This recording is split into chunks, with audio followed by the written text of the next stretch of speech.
He still has no idea he was talking to the legend that was a part of that. Hey guys, welcome to the podcast. It's not for ready. Bit of a rush today, guys. Quite a bit on. Team's down, which means Showboss Teagues has to do a lot more, and we've been drinking. I've only had 2. Jay's had about 11. It's going to be a great podcast. You're going to enjoy it. Wait until you hear what you can do with a school lunchbox treat. Yeah. Jay will run us through the ins and outs. The thrill drill at Cup Day. And cum sock. And also, how much we've all ordered on Uber Eats. One of us is really let down. Yeah. We're getting into things with a little bit of constructive criticism and how somebody accidentally pissed on someone else. Just your usual highbrow banter and shit that you come to expect from the Not For Radio podcast. You're fucking welcome. Team kit to the Sniper Elite members. Remember, you can sign up to Sniper Elite. It's the best way to support us because we don't want to change the content. You can do that by clicking on the show notes of any of the episodes. You better click through there and get amongst it. Unlock 250 extra episodes. And also your chance to win Team Kit too. Mike Gilligan, Glenn Dalziel, and Greg Dreyer. You have won some kit. We'll get it out to you. Also, still some newfound sunglasses. Our first ever sunglasses we've done with newfound sunglasses that say NFR on the side. They're the Dunks. They're sick. Kind of like a Wayfarer, but better. They are available. Also, you'll find that link in the show notes. And we're on YouTube. Enjoy the podcast. Warning, this podcast may cause unintentional projectile shitting. Not for radio, with Jay and Dunc. Great news today, guys. The radio show's number 1 in the country. Number 1 music drive show again. Yeah. It's what's called Ratings Day. Yeah, it's generally quite a wounding bit of radio chat and no one really gives a fuck about it, but it is good because it just shows that we just have the raddest humans in the world with us en masse. Yeah, which is awesome. It means we get to keep doing what we love. Yeah, so congrats.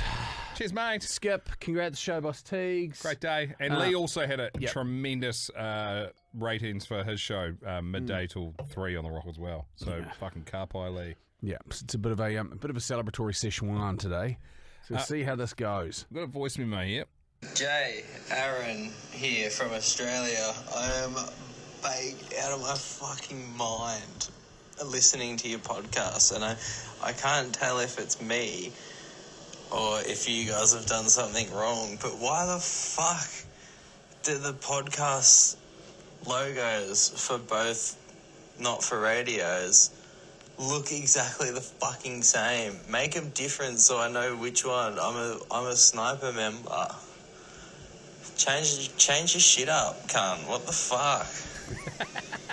Peace out. Up the wires. Oh, that's too good. Change your shit out, cunt. What the fuck? And admittedly, you're not wrong. You are absolutely not wrong. So if you're not Sniper Elite, here's what he's talking about. So when you become Sniper Elite, which means you unlock 250 odd episodes, you then see 2 feeds of Not For Radio come up where you get your podcasts. So one will have the unlocks and then one will be the regular feed. So there is 2 that comes up. So maybe that's just something we can work on. Yeah. And maybe get a different tile for the Sniper Elite. I think we definitely should because, it is a valid point. Because if you're looking at it, it all generally looks pretty much the same. So, well, if there's a dude ripping a massive bucky and figuring that out, that's a real concern. Yeah, I sent him back a message going, you're not wrong. And thank you very much for pointing this out because obviously this is something that we, like all bits that need ironing out, like this is a two-way conversation. We talk behind a microphone. You send in the war stories. We communicate back and forth online. But if the listening experience isn't as fun as the speaking experience, then we're just out of kilter. We need the listening experience to be greater than the talking experience. So, whichever way that we can improve it, you guys just say fucking less of this, do more of that, whatever. If you can guide us in the direction which the general mass population will enjoy it more, because this is what it is all about. 100% escapism, fucking hilarity, crookness, and good times. That is the goal. And if we're not hitting the fucking goal, we're not doing the fucking job we set out to do. Do you know, I'll be honest, this is how much thought I gave what he was talking about. And obviously I'm Sniper Elite, and when I signed up, and then 2 of them started coming up my feed, I go, that's weird. And that was it. Let's get into it. War story. Snipers, reload. Another war story incoming. Eyes on target, scopes dialed in. Let's see who hits the mark. apologies if that gives someone PTSD as well, because that's a pretty I rap. didn't think about that. Once again, not a lot of things. Hang on, I'll make that noise again. Gee, when you put it like that. This one here is from Greta in Cape Town. Geez, we had some fucking absolute fire coming from South Africa. I had my mortgage broker in today to catch up. We're going over some shit at the moment. Fun. It actually is, because he's a fucking lad, and he's one of those real slick, practical wizards with cash, great relationships with all banks, in positions where banks can be squeezed a little bit and massaged, and shit that just doesn't normally get pushed through gets pushed through with us. So anyway, he was telling us, he was saying that his wife and him, they basically carpool. They work within the city, so it's a nightmare to park.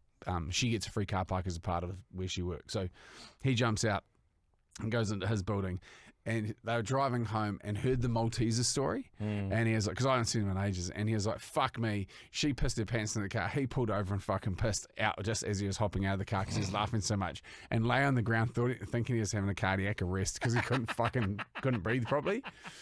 And he's like, then the same thing yesterday on the show home, on the drive home, he was listening to the South African squirrel yarn, so if you haven't listened to the radio show podcast from you say, do, because there's one that's right up there, yarn. It's about as close to Not For Radio as we can get. Totally. Yeah, and it was so well written and fucking hilarious. Great visual encounter.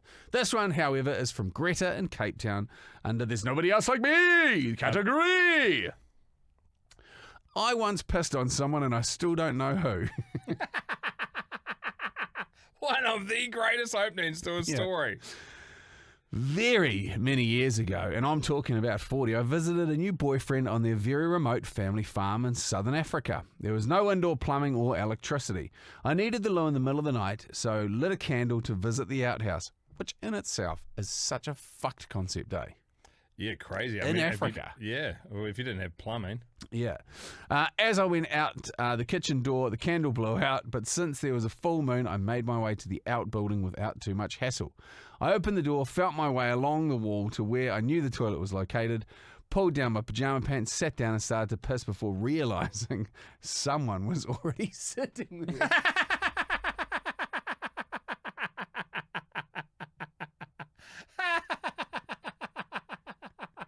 Why did they make any noise?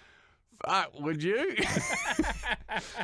Someone was already on the toilet and I was sitting on them. And on top of that, I'd already started peeing. This person said nothing. Not a fucking word. So I finished my business, pulled up my pants, went back to bed. I did not wipe or flush. I still don't know who I peed on. I did not tell anybody. I just broke up with my boyfriend in the morning and never saw him again. Oh my god! Shit, that is wild. But what, like, there would be a paralysis, and more than likely it would have been a farm worker. And a farm worker, if he was to say anything, would be been in fear of losing their job. So they just fucking ate it up and got pissed on and just didn't say shit.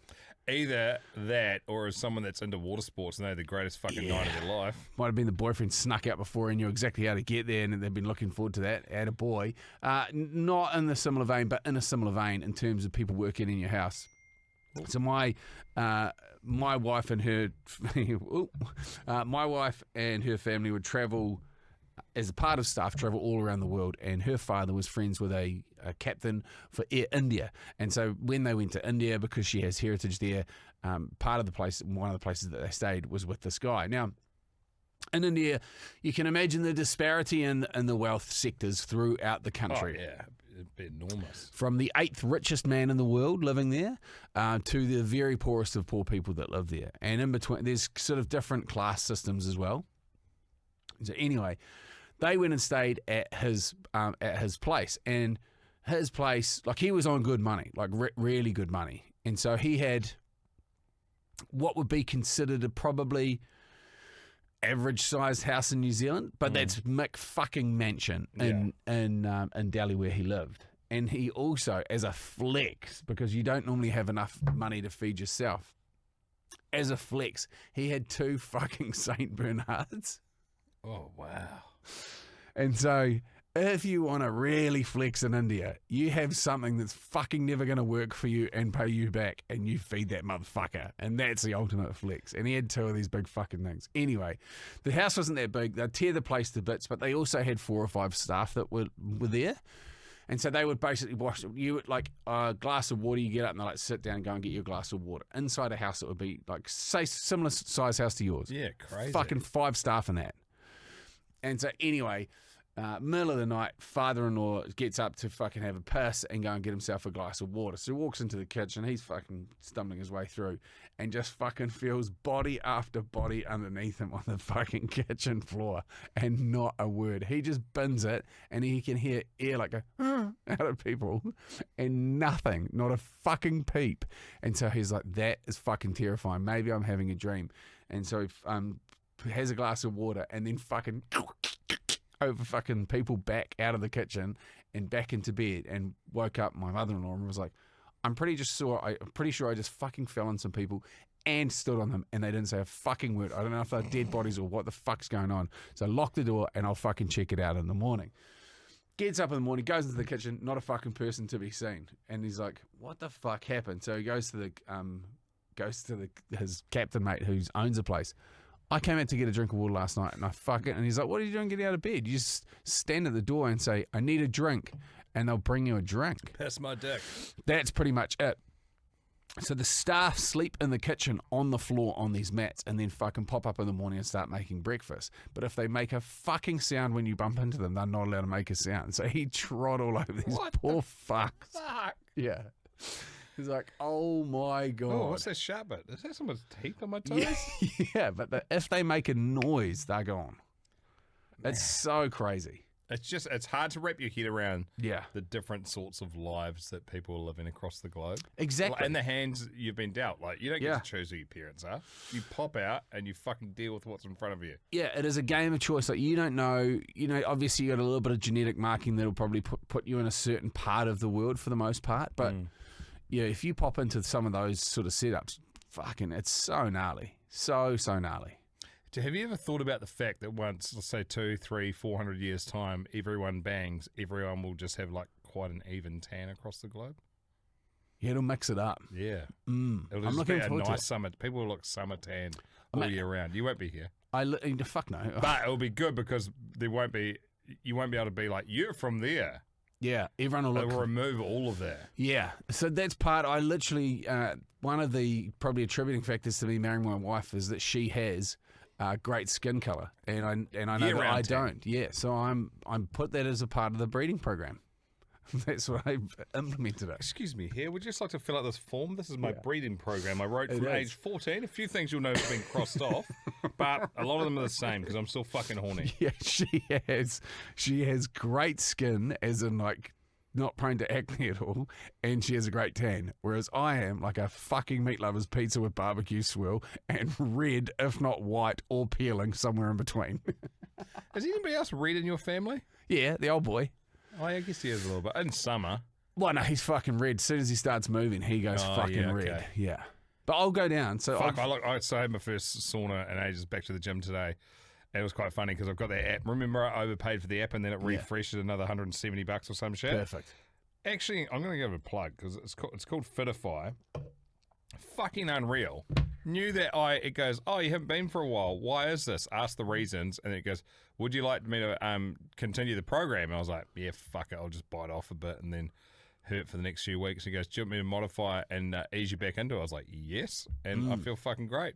Perfect. Anyway, the reason I bring that up is I look like a fucking tomato leaving that place out of the sauna. And I knew we were going straight into all the survey ratings results being read out. And I was like as red as your beanie. I was like, if I look like I've just been in the scratcher going half a fucking an hour. So I was like literally putting my head in front of the fucking aircon on the car on extreme low, trying to cool it down. No hat on, fucking steam coming off my head. I was like, fucking. And I only did 2 15-minute blats. Yeah. I was listening to a podcast in there. You ever done that? Yeah. Yeah, it's good, eh? You got to keep your phone low, otherwise it fucking blows out. Yeah, fucked out in the second 15 minutes. So I'll put it in a sock or down my jocks next time. Or you can use, there's these tiny little flat Bluetooths which you can put on the floor and then you leave your phone outside. Oh, yeah, that'd be good. That's I key. couldn't find the UE, but it must be in storage. Yeah, so that's key. I was one of those back to the the people, the workforce people around you. When you go to somewhere like Bali, which is one of the greatest places, well, it has been one of the greatest places to visit up until probably recently. There's always like, if you go to a villa, you get staff that go with you. So it's either people that are helping you with looking after your kids, at nannies, predominantly chefs, and then they've got a cleaning team that rolls through as well. The chef is there at 6 o'clock in the morning, just fucking knocking something up massive. He's like, what do you feel like when you're fucking walking out the door for a surf? And you're like, I want some nasi lemak and nasi goreng, some coconut, and like a bunch of other shit. Fresh fruit. Can you get some pineapple dragon fruit? And they're like, sweet as boss. And they just fucking peel off down to the markets. On their scooter. Come back and then fucking boom, boom. They're whipping it up. Like just timed to perfection. Like they've got a fucking marker on you. And then, generally speaking, our chef at the same time would cook all the way through the day and then cook at night for us. It is massive big banquet meals. Hey, we've got some friends coming around. How many more people coming around? Any dietary requirements? One of them's a pesco, one of them's a fucking veggie, one of them's a glutard, whatever it is. And they'll just fucking knock this massive feed out. And then sits there behind the fucking bar shaking up cocktails, pouring up piss. We wrap things up at about fucking midnight, weaseled, and then he's putting fucking Baroccas and hydrolytes and water next to your bed and giving you bottles of water and organising shit. Motherfuckers back there at 6 o'clock in the morning, brand spanking. It's incredible. new. Yeah. It takes a little bit of getting used to that sort of service. It does. And then what's even worse is because that show, like they do it out of respect and out of their culture. Like they are, like seen as they're big on service and big on people pleasing. And so when you go to tip them at the end of it, because you pay them, you organise a rate with them and you pay them the rate. But we generally go for like 100% tip on whatever it is that we do.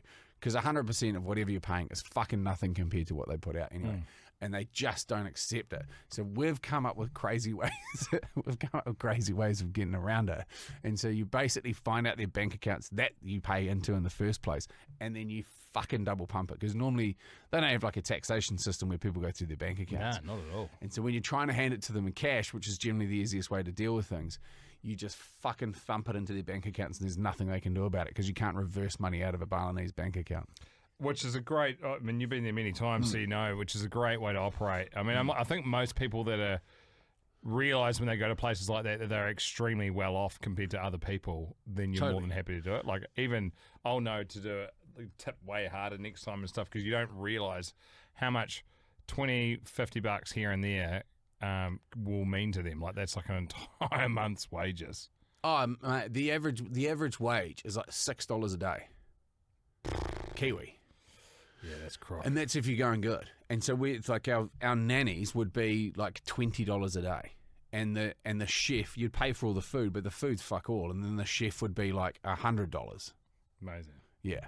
And you don't even get scrambled eggs on toast and coffees for two people for $100 in New Zealand.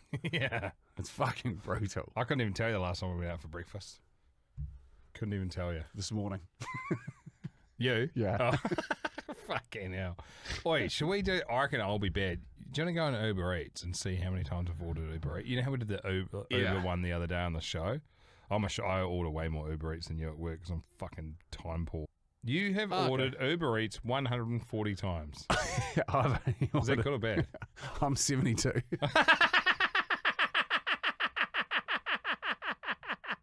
That'd be about fucking 70 feet of footlongs. Jesus. That doesn't surprise me. Mine's 30, and 10 of those were from when we did that promotional video. Well, we get paid a little bit different. Honestly, Dixie would be fucking horrified. And she refuses to order Uber Eats even at work. So she'll eat like the most missionary fucking rice and basically boiled chicken and over like just grabbing a quick something. But she is the same distance to the supermarket as we are. Oh, is line still down there? No. Yeah. Oh, no, it's further away now. Oh, funny. 140. Is that good? No, it's horrific. I've got 30. Oh, let's do... What's the passcode for this thing, Atomic? 0000. 6969. Oh.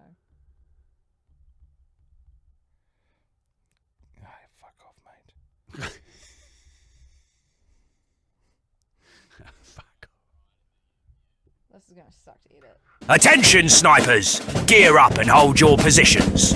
It's time to load up some war stories. Your tales from the front line, brought to life. Prepare to fire. All right, Scotty, mate, here's your yarn.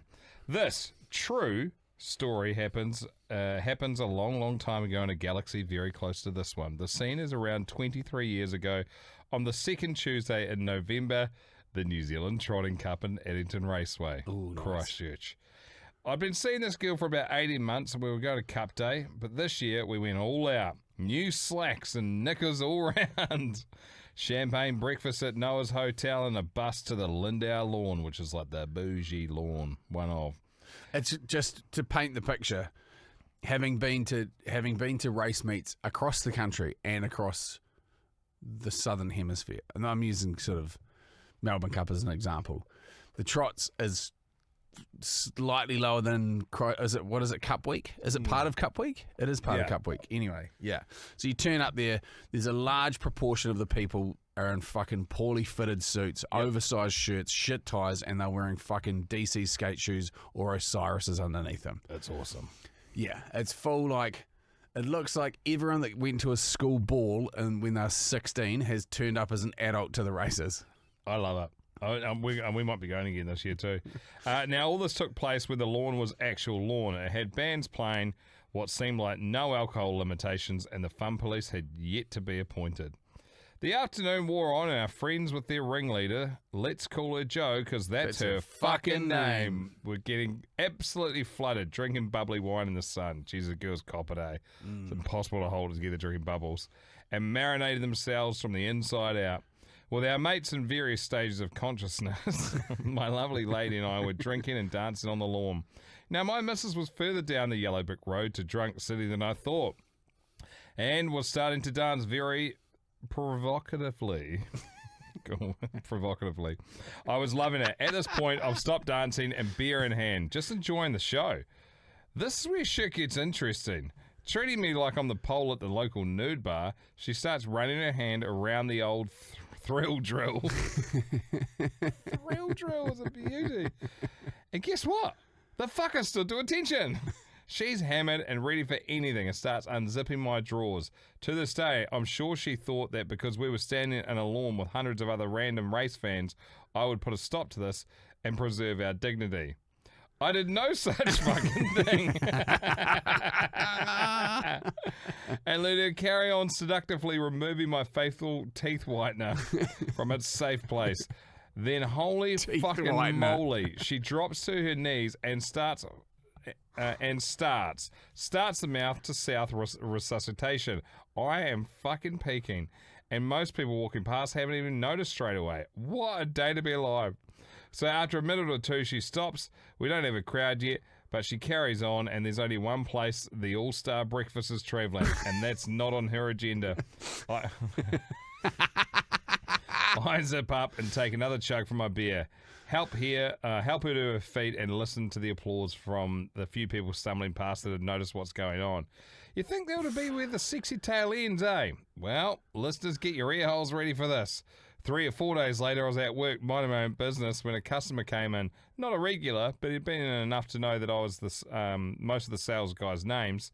He blasts, Scotty, how are ya? Not waiting for my reply, he starts banging on about how he was at the races on Tuesday. Near the end of the day, he's standing there watching some legend getting his sock cruster polished on the Lindau lawn.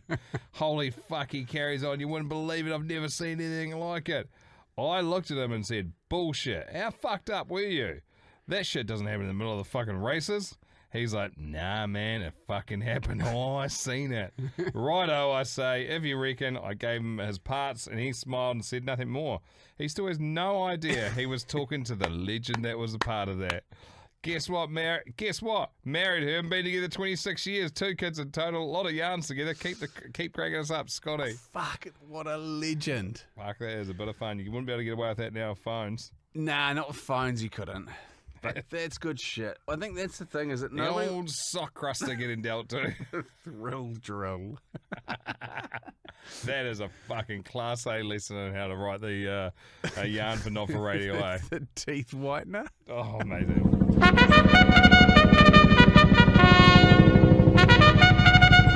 Ceasefire, snipers! Today's top marksman has been selected. The war story of the day goes to... You fucking 100%. Yeah. Oh, mate, they got fucking slop-topped on the fucking Lindau lawn. Amazing. Hey, just quickly, a little bit of help from Self-Help Singh if you're battling with your mental fitness. Take care of your fucking mental health. And I don't mean morning yoga and journaling. Caring for your mental health is telling people to fuck off. Putting yourself first and doing whatever the fuck makes you happy. That is all. Those words. Tell people to fuck off. I reckon it would be years since some people have told someone to fuck off. You really get that drilled out of you by your parents, don't you? Yeah. It's really kind of one of those dismissive, fuck off. You know? Yeah, that's a good way to dip your toes in. Yeah. The Billy Connolly actually speaks about this. He's like, fuck off is one of the few two-word sentences which is universal. And he gives the example of, you could be at the fucking Himalayan airport and a couple of fucking high alpine monks in orange robes go to pick up your suitcase and you go, oi, fuck off. They might speak zero English, but they know exactly what you mean. They'll know what's up. How's that pals going for you? Yeah, I just fucking buffed that with some chuka burp. Have a wee drink of that, because Jay's going to tell us about what happened to the rest of his roll-ups last night. Fuck, this is why we need a camera on Teagues. So last... A roll-up's like a flat, sugary, fruity, fucking toffee-ish, square of not health. Yeah, so they were the epitome of rich kids' lunch confectionery, basically. Yeah. So if you were loaded back in the day when I was at primary school, you'd have a roll-up in your lunchbox. Admittedly, they've fucking thinned dramatically. They have, eh? And shrunken in size. And I don't think our that's... tongues got bigger. Definitely got bigger. No, I definitely think it was like a fruit leather, if you would, you know? Anyway, so my missus bought them because she always used to have a fucking drawer full of junk at her place when she was a kid growing up. And she's fucking from a wealthy family, so they have had all this shit. And I was like, this is rich kids' lunch. Anyway, so she was going through the supermarket with our kids and was like, have you guys tried a roll-up before? And they've never tried a roll-up before. So she was like, all right, pick a flavour each. One of them got grape, one of them got fucking rainbow, whatever fruit rainbow is, fuck knows. Anyway, ends up back at our place, and I'm disgusted because I think, in my mind, these things cost $180 for fucking 6 pieces, you know. I think they're $4 for about $4. Not bad. Yeah, but you don't get a lot out of them. No, so I bought one in yesterday accidentally in my pocket. Because I'd said to her, there's not even, I'll read the ingredients on this thing. She threw it to me while I was doing some work, and I had a look at it and got up and obviously put it in my pocket. And I felt this thing in my pocket, and I thought it was a pack of tissues for some reason. And so at the end of the show last night, on our radio show, I pulled it out. I was like, I've got a fucking roll-up. And Dunk's like, holy fuck, I haven't seen one of those in ages. And so we had this conversation about it. And then from that conversation, somebody messaged in. I think, I know it was Teagues. You mentioned the roll-up fellatio. Lee even brought that up. Yeah, so Lee used to suck dick with roll-ups wrapped around. And so it's a thing where you basically get the roll-up, you get a section of it, wrap it around your dick, and it basically becomes like a flavoured blowjob. Like a push pop. Yeah, so when I got back last night from work, I was talking to my wife about this, and I was like, fuck, I pulled the roll-up, because she was like, that'd be a classic chat talking about the shit that you had in your lunchbox. So it was shit chat. But anyway, I was like, we talked about the roll-up thing. She's like, I fucking knew you would. It was, it's nostalgia. I was like, nah, what came of it is that there's this fucking thing where they wrap it around your dick. I'll get to the good bit. Where they wrap it around your dick. And so you get your dick sucked with it on. And she goes, shall we? And I said, let's. And so she's like, we don't need the fucking whole thing, clearly.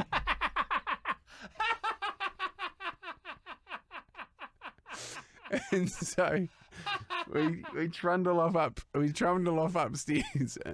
Trundle off upstairs into bed with the fucking portion that's left of it wrapped up in the plastic that it comes with on the bedside table. I fucking love this shit. I'm into it. Anything. Give me a half sniff at anything. I'm fucking there. I would quite happily get my dick sucked on a lawn front in front of a whole bunch of people like old mate did in the podcast and not give a fuck. Because, who cares? Anyway, so we get fucking... Most people. Yeah. So we climb into bed. Dive to the shower, climb into bed. So it's getting amorous. And then... because my mind works the way that it works, I was like, imagine if our boys were to walk in and Anna's fucking lacing me up with a fucking roll-up. I'm like, what are you doing with the roll-up, Mum? And so I start laughing, which then kind of makes her laugh, and then the whole thing starts to fall apart. So I'm like, no, fuck no, we need to fucking stick to the plan here. Stick to the plan. She's already laughing at it. So I told her this scenario, and she found it equally as hilarious as I did. So now I'm uncontrollably laughing. She's uncontrollably laughing to the point where I'm lying in the bed nude, just fucking shaking and starting to sweat. And she's like, you're sweating. And so the whole thing just fucking blew out. So what we have done is we've parked it for another night.